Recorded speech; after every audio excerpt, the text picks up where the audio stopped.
So now we're just going to go over the standing position. This is the one that everyone's most familiar with, right? And this is the thing that everybody can naturally do at some point.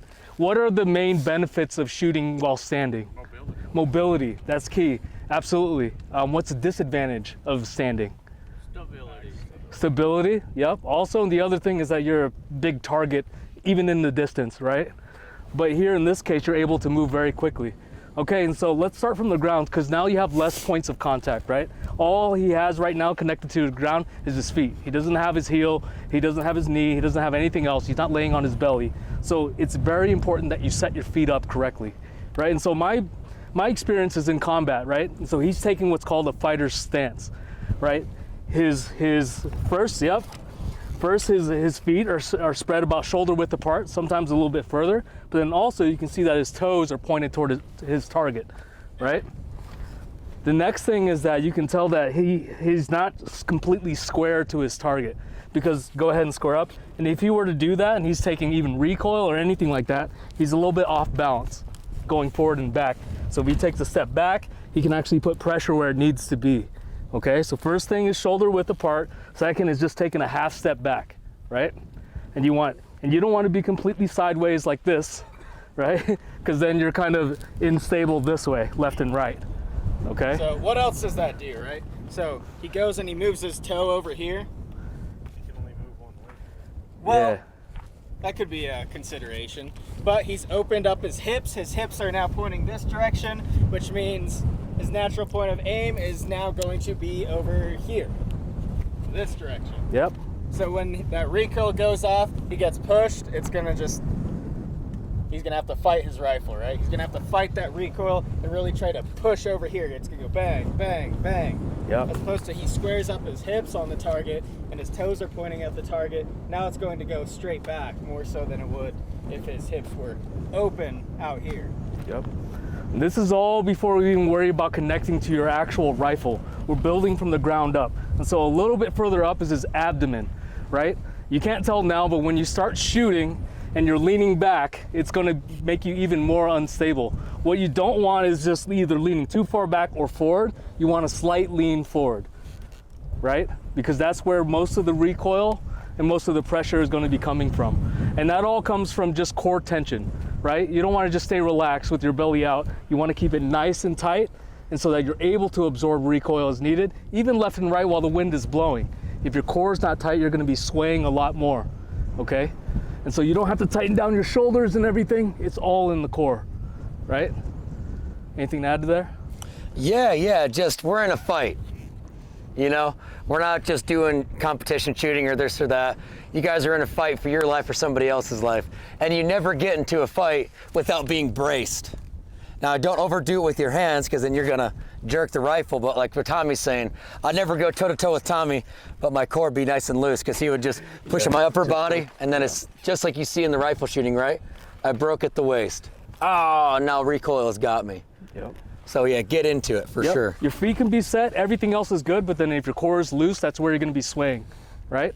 So now bringing it up, let's go ahead and just bring up the rifle then. Let's check status real fast. All right. Yep. And so now you see that he's not leaning all the way forward. It's just a slight, and that is like a little bit too much, right? Now when he starts shooting, what you don't want is to have to drive the rifle down every time it recoils.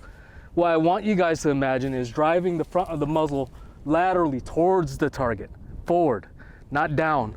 And so I don't want you to have to fight it every time it bounces up, because when you're gonna start shooting, it's going to move and you're going to have to accept that. But what you want is for the muzzle to return back to where you were aiming.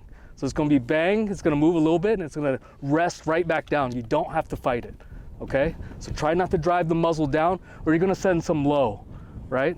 Then you're playing the timing game where you're trying to send it when it's on the target while it's moving. You don't want that, right? Here also, you can tell that he switched his hand position from moving his thumb on that right side to just wrapping around like a pistol grip like you normally would, right? In this case, this is where you would go. But then also here, you don't have to pin the trigger either. You know, at least I don't, you know, especially at 50 yards, right? So you want to start some live demos? You got anything else to add, Braden? Yeah, C-clamp. C-clamp, that's a good point. So you can tell his thumb is over the bore here. Sometimes people run a vertical grip and it's under, but why is the thumb over bore important? Muzzle control. Muzzle control, absolutely. Yep, it's gonna rise up, and so if you're holding on the bottom, it's not a lot of control. Yep. Yeah, another thing about the standing is it's tiring, right? The kneeling and the prone, we can sit there all day. I'm standing out here for like 20 seconds, and I'm like, gosh, my shoulder. And this rifle's light.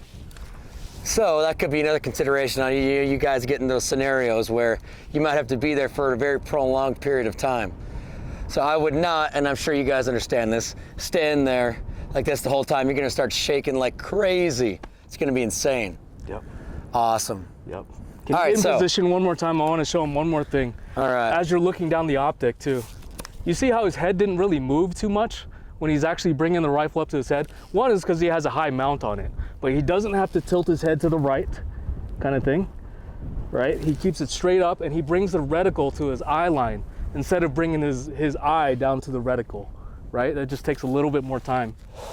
The other thing is that he's shrugging his shoulder forward, kind of thing. So if you have your shoulder back, you're kind of doing one of these. Yep.